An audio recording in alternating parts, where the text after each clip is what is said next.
السلام عليكم ورحمة الله تعالى وبركاته. غيرتي إذا شرفت بدن من البدني على كجوكتن كسر ودي يوتيوب channel كيك ديتا مرك قول تصبغت يوتيوب channel كيك وحاكا عد سنة أنا channel كسبسكرايب يسارتيد فيديو كشركة يسيد أو لايك يسيد داتا أصحاب توري حنت كسر يوتيوب channel كيك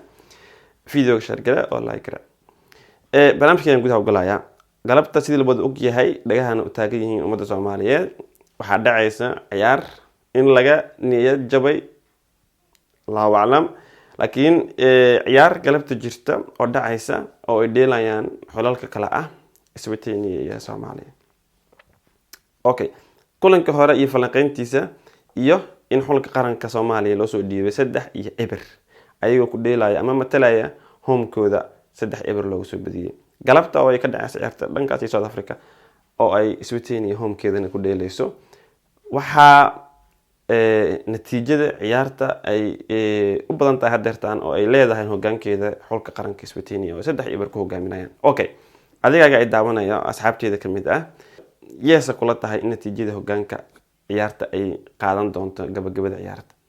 Xulka qaranka oo ay ogtiin qaabkii u soo dheeleen iyo bandhigii ay soo bandhigeen iyo tababaraha oo falsafadiisa ama shaxdiisa qaabka ay ahayd in ciyaarta ay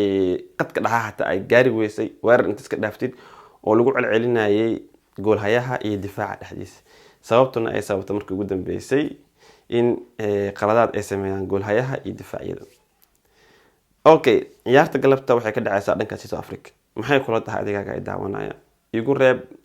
fikirkaaga iyo natiijada ciyaarta iyo xulka qaadanaya natiijada. Waxaan kubad waa madow iyo cadaan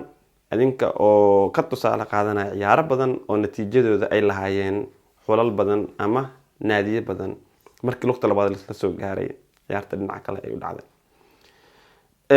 Marka waa iga codsi inaad igu reebtid commentiga ciyaarta inta ay ku dhamaanayso iyo xulka natiijada qaadanaya. Inta kulmi doono ciyaarta markay dhamaato kadib halkan iyo falanqeyn iyo qaabka u dheeleen iyo ciyaarta ay soo bandhigeen maqalada masaxa halkee ka socon laadahay maqadka dhexe ma weerarka ma difaaca ma falsafada iyo shaxda uu ku soo galay tababaraha ma mentality-ga ciyaartoyda halkee qalad ku jiray halkee ka saxneed ciyaarta halkee kulanka hore ka jabtay kulankan maxaa iska bedelay ma natiijo u soo gali doonaan garoonka ciyaarta